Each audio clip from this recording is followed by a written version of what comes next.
Bismillahirrahmanirrahim. Assalamualaikum warahmatullahi wabarakatuh. Apa kabar semuanya? Alhamdulillah, hari ini pertemuan kedua mata pelajaran teknologi layanan jaringan. Nah, untuk hari ini kita akan membahas mengenal Private Automatic Band Exchange atau biasa disebut dengan PABX. Nah, Private Automatic Band Exchange adalah suatu sistem telepon yang biasa disebut juga dengan switchboard yang digunakan sebagai sistem telepon internal di kantor. Nah, untuk PABX, nah di sini pertama gambaran sederhana sistem PABX. Sistem PABX memiliki beberapa banyak sambungan kabel yang mengarah pada sebuah switchboard. Itulah sebabnya mengapa ada istilah branch dalam kepanjangan PABX. Hal ini karena branch atau cabang ini mengacu kepada banyaknya sambungan yang dihubungkan ke PABX.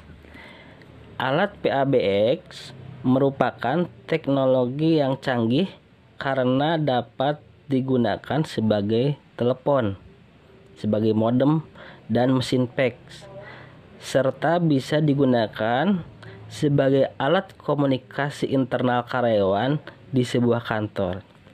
Nah, untuk cara kerja PABX adalah bahwa sesungguhnya perangkat ini merupakan modem yang berfungsi sebagai kontrol stasiun pusat. Setiap kali ada telepon baru yang masuk, maka telepon tersebut akan di-routing atau diarahkan melalui kontrol station PABX.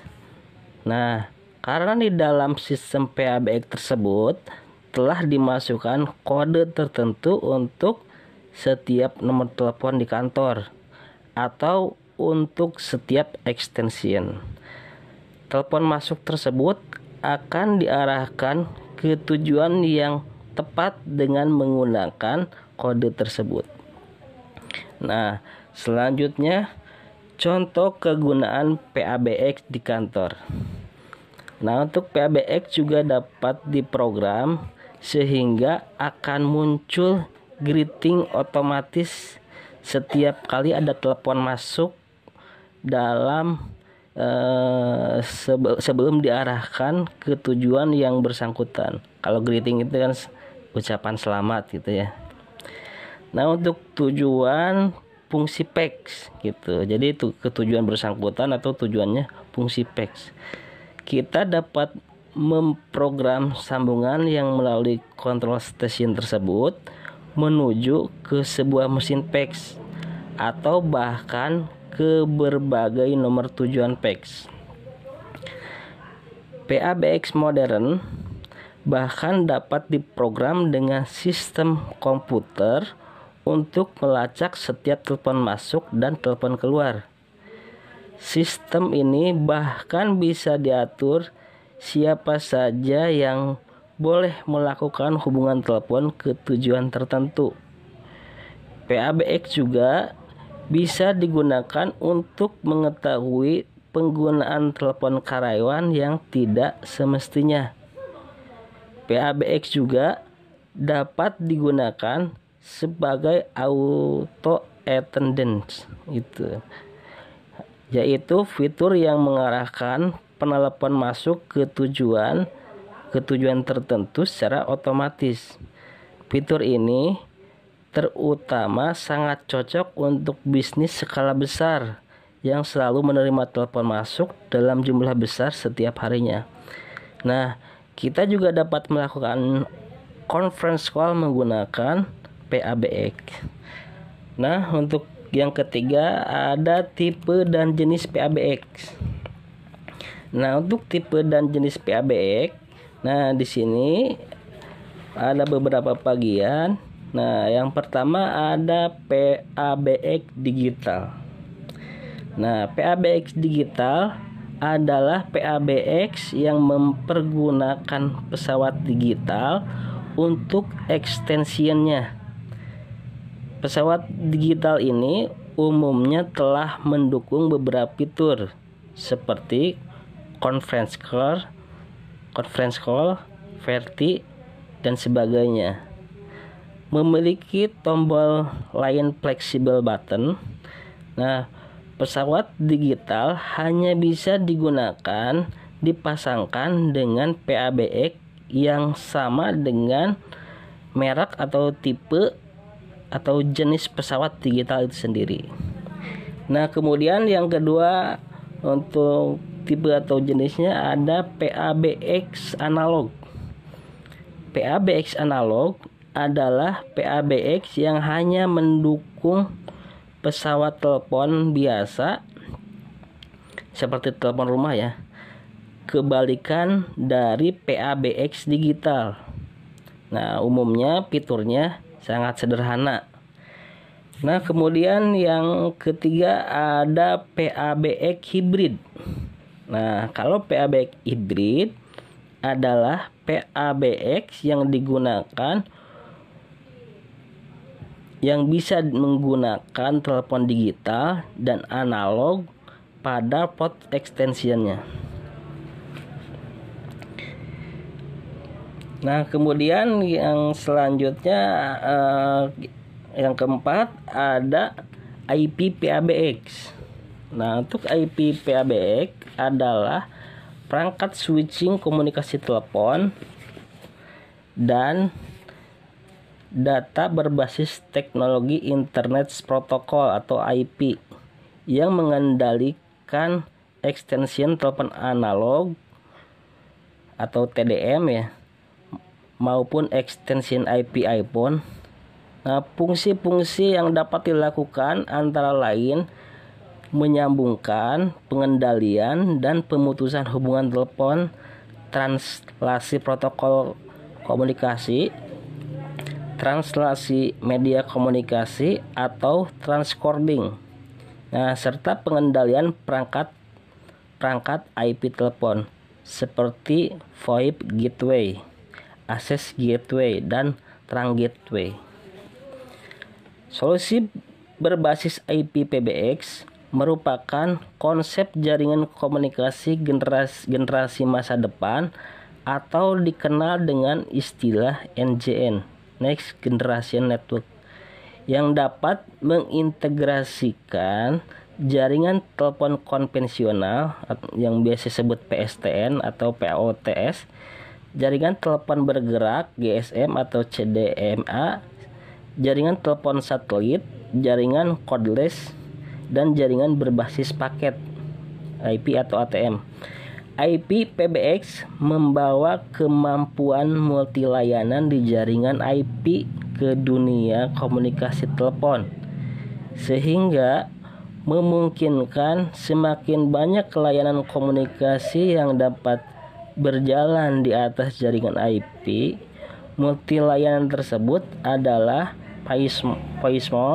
voicemail, dan voice conference, interactive voice respondent atau IVR, automatic call distribution atau computer telepon integration, unified messaging system, fax server, fax demand, call recording system, billing system, serta web-based management system.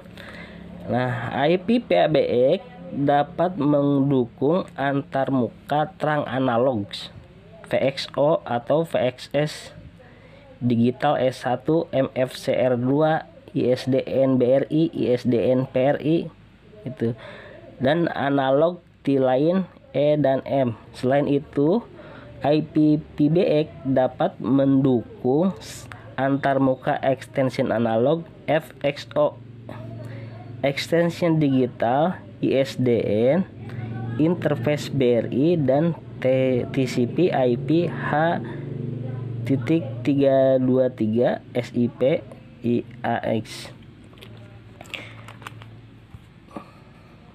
Nah, kemudian bagian-bagian PABX.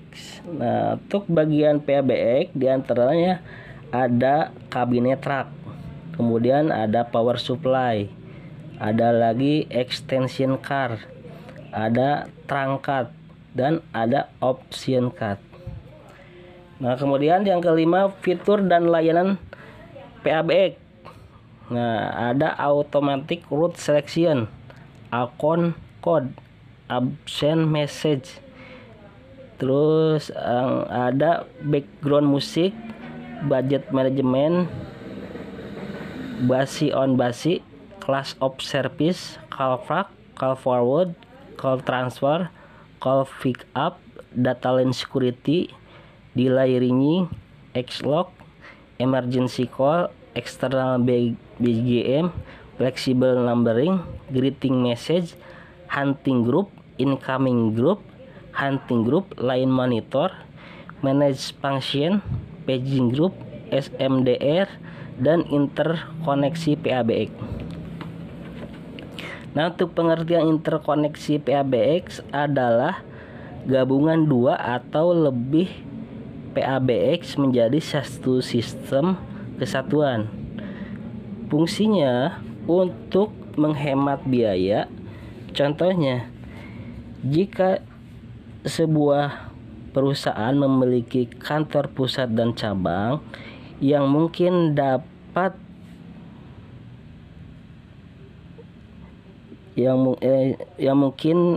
cabang-cabang itu berada jauh di luar kota, bahkan di luar negeri sekalipun.